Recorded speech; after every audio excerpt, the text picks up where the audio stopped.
Hola, hoy es luna llena.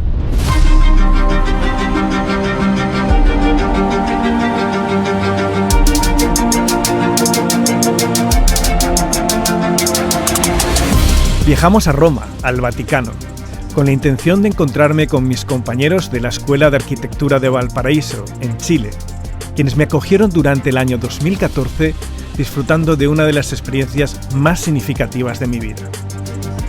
En esta luna trataremos de unir la arquitectura de Francesco Borromini y Lorenzo Bernini con la arquitectura de la iraní Zaha Hadid y el montaje expositivo que organizó la Escuela de Arquitectura de Valparaíso en la Universidad Pontificia Gregoriana del Vaticano, a través de dos conceptos: dinamismo y levedad. Sin más preámbulos, comenzamos.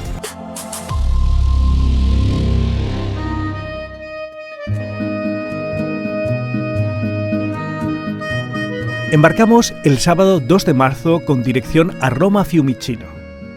Tras dejar el equipaje, me dispuse a reunirme con Marcelo, Ricardo y Silvia para unirnos en un gran abrazo después de más de 8 años sin vernos. Domingo en Roma. Me levanté con el propósito de acudir a mi cita con mis compañeros de la universidad, deambulando por las calles hasta llegar al Panteón. Inicié mi paseo a través de las columnatas de Bernini e ingresé en la Vía de la Conciliación. Poco a poco levantamos la cabeza para contemplar una de las imágenes más icónicas proyectadas con la intención de representar el epicentro del catolicismo. El Vaticano se enmarca a través de un juego perspectivo que dispuso Bernini para ensalzar la fachada de San Pedro de Roma. Vamos mirando el suelo y reconocemos que estamos en Roma por el diseño único de las compuertas del alcantarillado, una joya que nos dejó el Imperio Romano. SPQR, el Senado y el pueblo de Roma. Exploramos Roma a través de las perspectivas que enmarcan sus calles, descubriendo fragmentos de historia a cada paso, hasta llegar a una de las plazas más famosas del mundo, el antiguo estadio romano, hoy la increíble Piazza Navona. Reencontrarme con los maestros del barroco en pura pugna dialéctica arquitectónica realmente me emociona. Vuelvo a las estrechas calles que me llevarán al que considero el punto cero de mi visita, el Panteón. Me senté en una cafetería enfrente de la fachada, descansando del bullicio de turistas y con un capuchino en la mano. Me puse a bucear en internet para disfrutar de la visita al que para mí fue uno de los lugares de inspiración para el resurgir del lenguaje clásico de la arquitectura. Vamos a situarnos. Roma, tras la invasión bárbara, comenzó a perder población e importancia.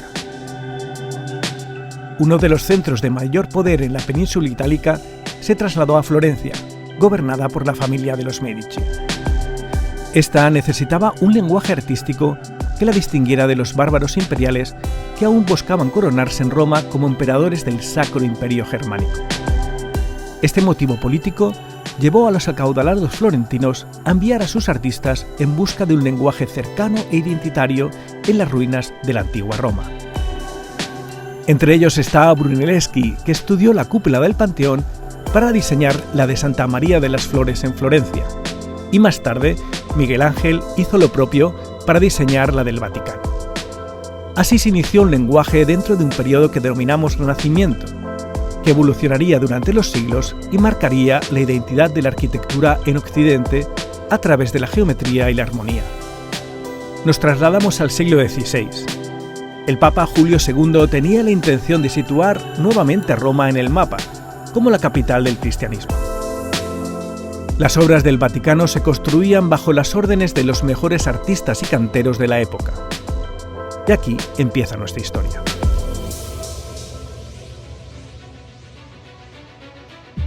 Dos jóvenes de la misma edad pero de lugares muy diferentes. Lorenzo Bernini, de una familia de escultores de Nápoles, y Francesco Borromini, de familia de canteros en Tesino, la Suiza italiana. Su carácter y su manera de entender la vida eran completamente opuestos. Lorenzo Bernini, un escultor precoz, guapetón, divertido, mujeriego, que llegó a conquistar al Papa Urbano VIII para ser su escultor. Este le encargaría, entre otras obras, el increíble baldaquino de la Basílica de San Pedro.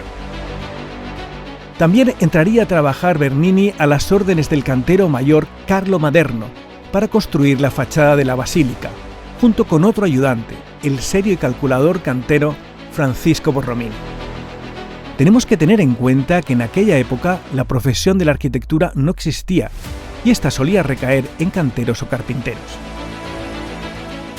Tras la muerte de Maderno, el Papa le pidió a Bernini que cogiera su sitio, pero con una pequeña imposición: tener a Borromini como el ayudante más cercano.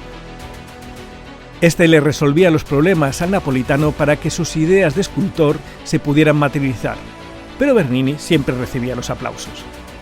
Cansado de esta situación, Borromini abandonó su cargo y con ello el favor papal y el de toda la curia. Aquí se inicia una historia de enfrentamiento que dará la mejor arquitectura y escultura que haya tenido Roma. Después de pagar lo indecible por un cappuccino, me dirijo a lo que para mí es la culminación de este enfrentamiento, la Piazza Navona. Tanto Bernini como Borromini evolucionaron el lenguaje clásico de la arquitectura e iniciaron una época que denominamos barroco. La voluntad era llevar al material, la piedra, a su máxima expresión a través de la geometría, generando movimiento y sensación de levedad. El antiguo estadio romano fue objeto de reforma por el Papa Inocencio X como antecámara del palacio de su familia. Encargó a Borromini y Rinaldi la iglesia de Santa Inés de la Agonía en el centro de la plaza y a Bernini la reforma de la misma con 3 fuentes. Observo que poca gente, cuando está en la Piazza Navona, mira la fachada de la iglesia de Borromini. Su mirada está puesta en la espectacular fuente. Podríamos decir que en este caso Bernini le ganó la batalla por goleada a Borromini. En la visita, mi maestro Ricardo Lang me acompaña. Nos dedicamos más de 1 hora a observar la fuente de los 4 ríos a través del dibujo. Os explico.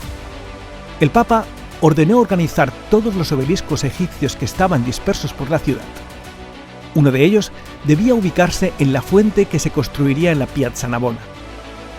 Bernini se enfrenta al reto de diseñar la fuente teniendo en cuenta el peso del obelisco. Constructivamente resuelve la carga del monolito de manera similar a la Torre Eiffel, creando 4 brazos inclinados por los que se descarga el peso, dejando el centro completamente vacío. Este ingenioso truco sirve para dar la sensación de que el obelisco flota sobre la fuente. Estos brazos se transforman en esculturas humanas que representan los 4 ríos que atraviesan los continentes colonizados por la Iglesia. El efecto de movimiento y levedad lo provocan estos cuerpos gigantes esculpidos que se contornean sobre sí mismos, adoptando posturas que desafían la gravedad.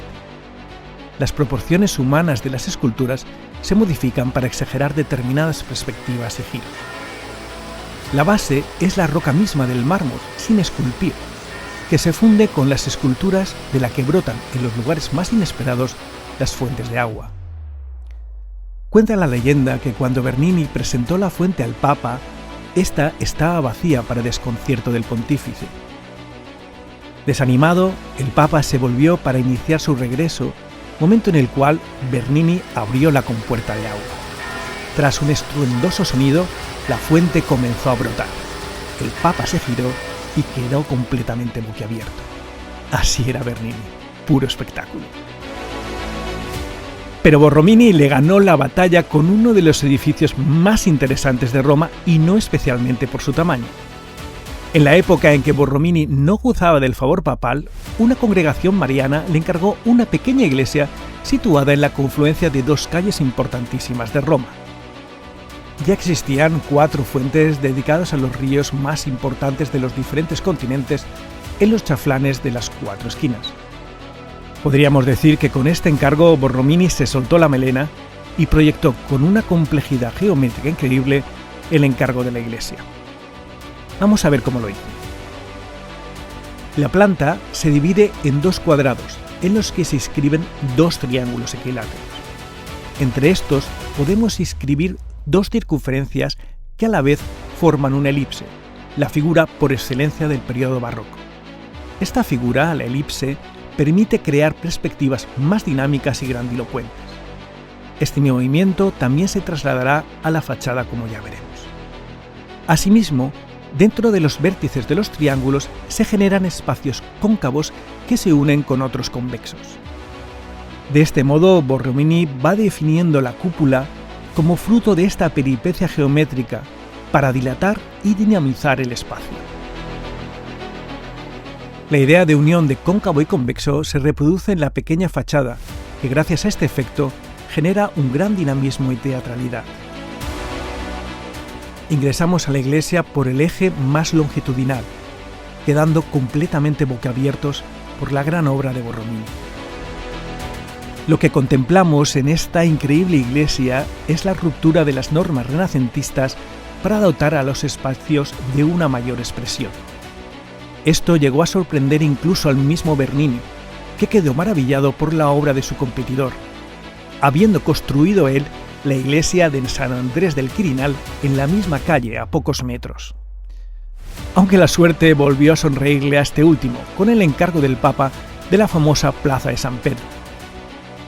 Como habéis podido apreciar, los dos arquitectos revolucionaron el lenguaje clásico de la arquitectura a través de juegos perspectivos, movimientos y desafíos a la gravedad para tensionar el espacio, provocando sensaciones de grandilocuencia y dinamismo al visitante en un espectáculo escultórico y arquitectónico nunca visto hasta la época.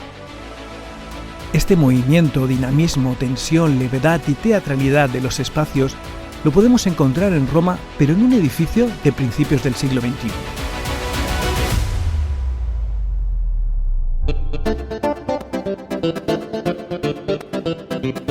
El Museo Contemporáneo de Roma, también conocido como el Maxi, es una destacada obra diseñada por la renombrada arquitecta Zaha Hadid, quien lamentablemente nos dejó en el año 2016. Hadid fue pionera al convertirse en la primera mujer en recibir el prestigioso premio Pritzker de Arquitectura en el año 2004, y es reconocida como una de las figuras más importantes de la arquitectura actual. Nacida en Bagdad en el seno de una familia de alta clase árabe suní, su formación académica comenzó en la misma ciudad y continuó luego en Suiza y en Inglaterra. Luego regresó a Beirut para estudiar matemáticas, una disciplina que influyó significativamente en su comprensión de la geometría, un aspecto central en la obra arquitectónica de Hadid. A final de la década de los 70, Hadid estableció su propio estudio en Londres, donde exploró ideas conceptuales que buscaban la abstracción artística y la experimentación con geometrías, espacio y emociones. Sus bocetos, fundamentales en su proceso creativo, le permitían explorar conceptos que después se traducían en diseños arquitectónicos innovadores. Sus primeros diseños eran considerados demasiado radicales para ser materializados. De hecho, nadie osaba construir un edificio suyo. Recuerdo en mi época de estudiante quedar perplejo ante esos dibujos que desprendían una modernidad que no alcanzaba a comprender. Fue durante una visita a la fábrica Vitra de mobiliario en Basel cuando tuve la oportunidad de ver la primera obra de Zaha Hadid, el Parque de Bomberos, finalizado en el año 1994. Esta experiencia me proporcionó una comprensión práctica de cómo sus ideas podían transformarse en espacios dinámicos y potentes.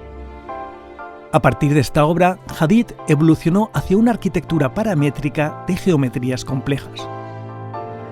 Antes de conocer su obra, creía que la arquitectura de Zaha Hadid se basaba en caprichos formales para dar teatralidad a sus edificaciones, pero la visita a varios de sus edificios desmontó esta teoría. He tenido la oportunidad de visitar varios de sus edificios, como un museo en Dinamarca, o de asistir a la construcción del edificio Puente de Zaragoza para la Expo Universal, mientras yo me encontraba trabajando en el pabellón de las Illes Balears. Volvamos al Maxi. Ubicado en un antiguo cuartel militar en Roma, es un ejemplo impresionante de integración arquitectónica con su entorno inmediato, que me sorprendió gratamente. Hadid diseñó las formas del edificio considerando cuidadosamente los flujos y conexiones del lugar, creando una interacción fluida entre el espacio vacío de la plaza y la masa del edificio. El hall principal es un espacio diáfano de toda la altura del edificio por el que atraviesan escaleras que conectan los diversos espacios entre las diferentes plantas. Al explorar el museo, este genera una sensación de fluidez y movimiento entre las diferentes salas que se entrelazan y conectan entre sí. Esta sensación se ve reforzada por la solución de la cubierta, donde se integran todas las instalaciones y se crea un lucernario a través de costillas que recorren el edificio, mostrando una complejidad e innovación extraordinarias. Durante mi visita al museo comencé a notar similitudes entre la arquitectura de Hadid y la de los grandes maestros Bernini y Borromini.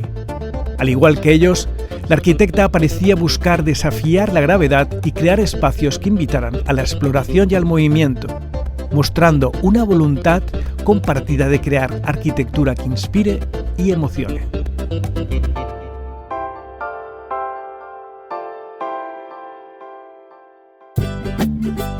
Pero venimos a Roma a trabajar, además de pasear mi mirada por su increíble arquitectura. Antes de hablaros sobre la exposición en la Universidad Pontificia, dejadme que os ponga un poco en situación. La Escuela de Arquitectura de Valparaíso es una de las escuelas de arquitectura más antiguas de Chile. Comprende también las carreras de diseño gráfico y diseño industrial, las que son impartidas bajo el mismo punto de vista de innovación que la carrera de arquitectura.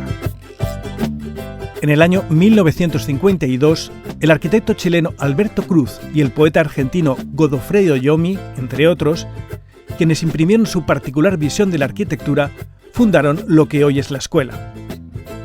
Esta se alejaba de los parámetros arquitectónicos clásicos e iniciaba una investigación de cómo debía ser la arquitectura propia del continente americano. En diferentes travesías formularon las bases de lo que hoy es la intelectualidad de la escuela. En el año 69, los profesores de la facultad fundaron una cooperativa conocida hoy como Corporación Cultural Amereida, la cual adquirió un extenso terreno dunar en la desembocadura del río Aconcagua. Dicho terreno fue bautizado como Ciudad Abierta y se convirtió en un campo de experimentación arquitectónica, donde se construyeron y se siguen construyendo proyectos experimentales de arquitectura utilizando materiales y formas poco convencionales, siendo ejecutados principalmente por los alumnos y profesores de la facultad. Tanto la escuela como Ciudad Abierta han ejercido una influencia dentro de los círculos de arquitectura, tanto chilenos como internacionales. Y eso es lo que me encontré en el año 2014 cuando presenté, durante una comida que me encargué de preparar, mi solicitud para estudiar y convivir con ellos durante un año. Son muchos los recuerdos que me vienen a la cabeza y muchas las experiencias vividas, pero sobre todo me llevé el amor y el cariño de los miembros de la comunidad de la escuela, que cada vez que viajan al continente europeo, dejo lo que estoy haciendo para reunirme y hacer lo que sea necesario. Y así fue hace unos años para levantar el pabellón de la hospitalidad en la Documenta de Kassel. Y así ha sido en Roma, donde me reencontré con Ricardo, Silvia y Marcelo, y junto con algunos estudiantes esforzados para montar la exposición. Le pedí a Marcelo que me explicara con sus propias palabras la exposición que estábamos construyendo. Tenemos el territorio, ¿cierto? Este es el Océano Pacífico, este es la cordillera de los Andes, el borde americano, y tenemos un Chile largo, que tiene 4.000 kilómetros de largo, desde Isluga hasta Puerto Williams. Y elegimos 10 iglesias que de alguna manera reconocen como el territorio a través de su materialidad y su construcción de el lugar donde están emplazadas, ¿cierto? Chiloé, madera, adobe, las del centro, piedra y paja, las del norte. Estas iglesias nosotros las desarrollamos en papel, ¿cierto? Como una especie de pop-up, ¿cierto? Como que inventamos el modo en que desarrollamos las fachadas y las elevaciones, las plegamos y construimos el volumen de los templos de Chile. Y la exposición en sí, digamos, está emplazada en un gran salón que tiene arquerías laterales, ¿cierto? 7 arquerías laterales a ambos lados. en el centro de Roma. Por una cuestión de orden del sector, la ubicamos en este lugar. Están aquí, estamos debajo de los arcos. Además, dibujo un detalle del arco, ¿cierto? Esto va colgando de una viga que trajimos de Chile y tiene unas curvas, 2 curvas de madera laminada de Raulí, desde la cual cuelga otras 2 curvas, de donde bajan las láminas. Ahí están las láminas, una persona es de este tamaño, aprox, y aquí va dibujado el territorio, la cordillera de los Andes y las iglesias del lugar. Esto va todo equilibrado con unos pesos que están acá, unos pesos de acero. Entonces, toda la estructura, si este módulo medio calderiano, está flotando y moviéndose. En la medida que uno pasa por el lado, esto se mueve, dando a entender y trayendo un poco ese movimiento telúrico, sísmico que tiene el país. Esa es la primera solución técnica. La segunda, o sea, la anterior, digamos, que es como la cero, son estos sistemas de curvas laminares de madera que nos permiten colgar este sistema, ¿cierto? Tenemos eso, son curvas de 2,50 metros de largo, con una flecha de 30 centímetros, y esto permite que todo el sistema se equilibre, porque no es recto, sino que es curvo, entonces siempre tienden a estar el centro de gravedad un poquito más abajo que la curva misma, ¿cierto? Acá. Tenemos los pesos acá, y las láminas que cuelgan a ambos lados aquí están las láminas y aquí están las láminas. Todo esto es un mundo de detalles, porque por ejemplo no confiamos mucho en el pegamento con la humedad, con el doble contacto, entonces lo que tenemos es un papel que va apretado, digamos, mecánicamente por 2 maderas, y eso, digamos, después tiene como una pieza que es por la cual cuelga la lámina. Entonces nos aseguramos de que no se vaya a despegar con la humedad el papel con el adhesivo, y lo agarramos mecánicamente. Principalmente son piezas entarugadas de madera, básicamente tarugos y curvas de madera. La pieza de madera es una curva que está compuesta por 3 maderas, 3 chapas de madera, podríamos decir, que tiene 15 milímetros por 2,5 centímetros, ¿cierto? Ahí. Entonces, esta pieza tiene una ranura acá, una ranura que atraviesa estas 3 capas. Esta capa de aquí es un vacío, digamos, que permite apretar esta pieza. O sea, cuando tú la dibujo mejor, la dibujo en elevación, ¿cierto? Está ahí y está ahí. Hay una pieza de madera que es la que permite colgar la exposición, o sea, el tubo, digamos, que tú, cuando tienes que vender el tubo, tienes que apretar esto. Entonces deformas la madera y cuando la sueltas, aprieta el tubo. Entonces los tubos quedan apretados por esta deformación, por esta flexión que tú realizas en las piezas de madera. Esa es una solución de un vínculo que creamos. Bernini, Borromini, Zaha Hadid, la Escuela de Arquitectura de Valparaíso.